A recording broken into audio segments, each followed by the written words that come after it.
अस्सलाम वालेकुम। अच्छा, तो अब हम स्टार्ट करते हैं अपने मेन कोड से। ठीक है, तो यहाँ पे हम आए हैं सोर्स मेन जावा के अंदर। यहाँ पे सबसे पहली जो फाइल है हमारे पास, ये है एप्लीकेशन डॉट जावा की फाइल। ये फाइल ये यूज़ होती है एप्लीकेशन को रन करने के लिए।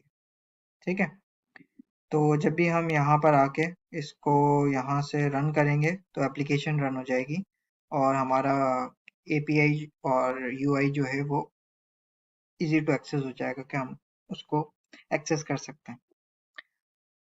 अच्छा, इस फाइल के अंदर सबसे पहले ये पैटर्न जो है वो हमारा जावा का पैटर्न है। तो इसके अंदर सबसे पहले हमने पैकेज डिफाइन करना है। पैकेज क्या होता है?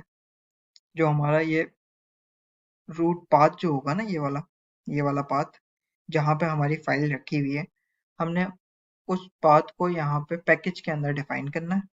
ठीक है, इंपोर्ट क्या होता है? कोई भी चीज़ जो हमने फॉर्म के अंदर डिपेंडेंसी के तौर पे दिया हुआ है, वो डिपेंडेंसी हमने अगर इस फाइल के अंदर यूज़ करनी है तो वो हम इंपोर्ट करेंगे यहाँ पे, और फिर उसके बाद यहाँ पे हम जहाँ पे भी हमने यूज़ करना है उसको यूज़ कर सकते हैं। ठीक है, ये है हमारा नोटेशन। नोटेशन से हम बता रहे हैं यहाँ पे कि ये जो है वो स्प्रिंग बूट एप्लीकेशन है, और नीचे जो फंक्शन है वो हमारे जब भी हम इसमें आके इसको रन करें तो हमारी एप्लीकेशन रन हो जाए यहाँ से। ठीक है, इस फंक्शन में हमने ये बोला हुआ कि पब्लिक का फंक्शन है, जब भी हम रन करें तो ये हो इसको रन करते हैं। अच्छा, ये एक चीज़ हमने ख्याल रखना है कि अगर हम यहाँ पे पब्लिक क्लास यूज़ कर रहे हैं तो हमने फंक्शन का नाम वही देना है जो कि फाइल का नाम है। ठीक है, सेम होना चाहिए। अगर हम चेंज कर देंगे तो ये रन नहीं होगा, एरर देगा। ठीक है, मल्टीपल फंक्शंस अगर हमने यूज़ करने होते हैं उसका डिफरेंट तरीका होता है, लेकिन हम इस प्रोजेक्ट में सिर्फ एक फाइल के अंदर एक ही फंक्शन यूज़ कर रहे होते हैं, तो हमने बस एक ही यहाँ पर डिफाइन करना है। ठीक है, बस सेम होना चाहिए नाम, इस चीज़ का ख्याल रखना है। अच्छा जी, यहाँ पर हम एप्लीकेशन को रन करेंगे। जैसे ही एप्लीकेशन रन होगी ये सारी चीज़ें एक्टिव हो जाएंगी, रनिंग कंडीशन में आ जाएंगी। सेकंड जो है हमारा कंट्रोलर। कंट्रोलर पहले एपीआई वाला चेक करते हैं हम। कंट्रोलर के अंदर हमने बताया हुआ है कि भाई रिक्वेस्ट मैप हो जाए इस नाम से कि जब भी हम इस यूआरएल के आगे लोकल होस्ट पोर्ट के आगे जब हम ये वर्ड लिखें जो कि हमने यहाँ डिफाइन कर दिया, तो ये हमारा एक एपीआई का यूआरएल बन जाए। ठीक है, इसमें हमने बता दिया कि भाई यहाँ पे कि मैप कर दिया कि जब गेट करे तो वो सारे डेटा उठ के आ जाए, ये चीज़ें आ जाए मेरे पास। ठीक है, सारे डेटा की ये सारी चीज़ें आ जाए, आईडी, नेम, कंपनी, ये सारी चीज़ें वो हमने बता दिया यहाँ पे गेट में। ठीक है, फिर ये सेकंड मैप किया है आईडी के साथ कि अगर कोई इंडिविजुअल आईडी लिखे तो फिर वो सिर्फ स्पेसिफिक एक आईडी को उठा के लिया है इन सारी डिटेल्स के साथ। ठीक है, इसी तरीके से फिर उसके अच्छा यहाँ पे कंडीशन भी लगी हुई है कि अगर नॉट फाउंड हो तो फिर नॉट फाउंड का एरर दे देगा। यहाँ पे जो है वो काम हो रहा है पोस्ट का। पोस्ट यूज होता है हमारा सबमिट करने के लिए, डेटा को स्टोर करने के लिए। तो सेम वही कि ये हमारे पास स्टोर हो रहा है डेटा एंटिटी के थ्रू भी और मॉडल के थ्रू भी। ठीक है, एंटिटी को यूज करते हुए मॉडल के थ्रू मॉडल के अंदर हमारा डेटा स्टोर हो जाएगा, और फिर उसके बाद ये हमें HTTP स्टेटस दे देगा कि सक्सेसफुली हो गया। ठीक है, ये हमारा डिलीट का आ गया, और इसमें हम आईडी के साथ जब भी उस आईडी को डिलीट के मेथड पे हम रन करेंगे तो वो उसको डिलीट कर देगा। ठीक है, ये हमने यहाँ पे डिफाइन कर दिया। ये बेसिकली ये कहलाता है क्रूड ऑपरेशन। क्रूड ऑपरेशन वो होता है जिसमें हम गेट करते हैं, पोस्ट करते हैं और डिलीट करते हैं। ठीक है, ये क्रूड ऑपरेशन हो जाता है। अब ये है हमारा रेस्ट एपीआई का कंट्रोलर।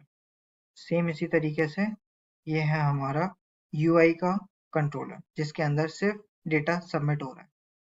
डेटा सबमिट करेंगे, डेटा सबमिट होने के बाद मैं यूआई के अंदर जाके आपको दिखाऊंगा कि जब हम डेटा सबमिट फॉर्म सबमिट जब होता है ना, तो इस यूआरएल के ऊपर जाएगा, मतलब local host port 8080 then slash और सेव कंटेंट। इस यूआरएल के ऊपर जैसे ही वो पोस्ट करेगा यूआई के थ्रू, तो वो डेटा जो है वो स्टोर हो जाएगा जाके, और रीडायरेक्ट कहीं पे भी नहीं होगा। अगर हम यहाँ पर करवाना चाहें तो रीडायरेक्ट कहीं और करवा सकते हैं, थैंक्स के पेज पे या फिर कहीं पे भी सक्सेसफुली और समथिंग समथिंग। तो ये आपके ऊपर, अगर आप करवाना चाहो तो यहाँ पे वो बस स्टोर कर रहा है। ठीक है, ये हमारा हो गया कंट्रोलर। यहाँ पे हमने एंटिटी डिफाइन करी। एंटिटीज क्या होती हैं कि जो हमारे पास ये फील्ड्स आ रही है ना, ID, name, company, number, email, वो इंडिविजुअली हमने पहले यहाँ पे बता दिया कि आईडी जो है वो लॉन्ग कहलाएगा, और नेम जो है स्ट्रिंग है, कंपनी जो है वो भी स्ट्रिंग है। अच्छा, और ये सारी चीज़ें हमने बता दी कि ये वो चीज़ें हैं। ठीक है, उसको हमने डिफाइन कर दिया उसके अंदर, अपना फंक्शन के अंदर, कि ये चीज़ें हैं डेटा। फिर उसके बाद इसका हमने गेटर एंड सेटर बना लिया। गेटर एंड सेटर जो है वो ज़रूरी होता है हमारे सिक्योरिटी पॉइंट ऑफ व्यू की वजह से भी कह सकते हैं, या फिर जो हमने एक चीज़ हम यूज़ कर रहे हैं एक क्लास के अंदर। ठीक है, अब हमने वही चीज़ जो है किसी और क्लास के अंदर यूज़ कर रहे हैं, तो हमने गेटर एंड सेटर का यूज़ करना पड़ता है। ठीक है, ये एक छोटा सा बेसिक सा कॉन्सेप्ट है। डिटेल में आपको डेफिनेशंस मिल जाएंगी बुक के अंदर। तो ये हमने यहाँ पे इसको एंटिटीज में डिफाइन कर दिया। एक्सेप्शंस में आ गया हमारे पास, जैसे कि मैंने यहाँ पे बताया था कि अगर नॉट फाउंड हो रहा है तो ये हमारे पास एक्सेप्शन में आ जाएगा। ठीक है, यहाँ पे हमने एक्सेप्शंस दे दिया कि भाई नॉट फाउंड हो जाए तो ये मैसेज प्रिंट करते हैं।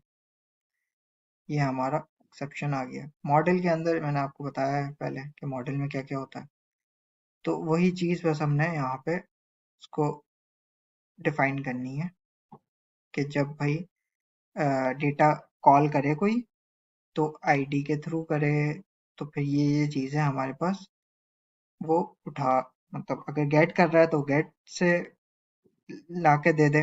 ठीक है, और अगर पोस्ट कर रहा है तो पोस्ट के थ्रू वो स्टोर करते हैं यहाँ पे। तो ये बेसिकली हमारा डेटाबेस के साथ मिलके काम कर रहा होता है मॉडल। रिपॉजिटरीज स्टोरेज के लिए यूज होता है। अच्छा, सर्विसेज में हम जो है यहाँ पे हमने सर्विस बनाई है कंट्रोलर के, रेस्ट कंट्रोलर की। ठीक है, रेस्ट कंट्रोलर की जो सर्विस हमने बनाई है वो यहाँ बनाई है, जिसमें हमने एक एक चीज दे दी है। ठीक है, और फिर इसकी जो सर्विस है वो हमारे पास यहाँ पर आ गई, यूआई की सर्विस। सही। अच्छा, तो ये हमारा हो गया मेन कोड। अब इस कोड को यूज करने के लिए जो हमारे पास रिसोर्सेज यूज हो रही हैं वो हमारे पास आ गई यहाँ पे रिसोर्सेज के अंदर, मेन रिसोर्सेज। टेम्पलेट्स के अंदर जाएंगे तो टेम्पलेट्स के अंदर आप डिफाइन करोगे अपना पूरा यूआई। मैं आपको यहाँ पर खोल के दिखा देता हूँ। यहाँ पे मैंने सिंपल एचटीएमएल करी है, और उसी के अंदर ही सीएसएस भी कर दी, अलग से फाइल नहीं बनाई, इसी के अंदर ही कर दी।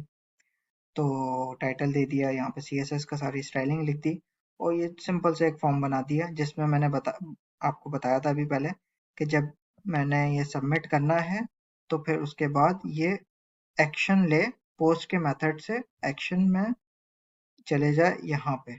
ठीक है, जो कि मैंने यहाँ पे दिया हुआ है, सॉरी, यहाँ पे जो मैंने दिया हुआ है ये। ठीक है, तो फिर ये बाकी चीज़ें गेट करके वो उसको रीडायरेक्ट कर देगा। अगर यहाँ पे मैं कुछ लिखूंगा यूआरएल तो वो रीडायरेक्ट करेगा, वरना तो उसी पेज पे रखेगा। ये हमारा यूआई आ गया। ठीक है, सिंपल एचटीएमएल है। इसके अंदर हमने अपने H2 की जो क्रेडेंशियल्स, जो ड्राइवर है वो डिफाइन किया हुआ है। H2 जो है मैंने आपको बताया था ये इन मेमोरी डेटाबेस यूज होता है। ठीक है, हम जो स्टोर कर रहे हैं तो वो हमने कोई फिजिकल डेटा स्टोर नहीं कर रहे हैं, ठीक है। तो इन मेमोरी हम यूज़ कर रहे हैं, जो अभी मैंने आपको एपीआई के थ्रू स्टार्ट फर्स्ट वीडियो में दिखाया था कि जब मैंने डेटा फिल करके एंटर किया था तो वो इन मेमोरी में ही स्टोर हो रहा था। तो उसका ड्राइवर जो है उसकी कॉन्फ़िगरेशन सारी यहाँ पर डिफाइन हो जाएगी। उसके बाद ये आ गया हमारा स्कीमा। स्कीमा जो है वो हमारा टेबल कहलाता है, जो माइस्क्यूएल के अंदर या एसक्यूएल, हम माइस्क्यूएल यूज़ कर रहे हैं, ठीक है। तो माइस्क्यूएल की जो हमारे डेटाबेस की जो फाइल होती है वो डॉट एसक्यूएल के नाम से होती है। उसमें हमने बता दिया कि भाई आईडी जो है वो प्राइमरी होगी, प्राइमरी और ऑटो इंक्रीमेंट होगी। प्राइमरी का मतलब ये हो गया कि अगर एक दफ़ा मैंने एक नंबर डाल दिया तो वो दोबारा रिपीट नहीं हो सकता, ठीक है।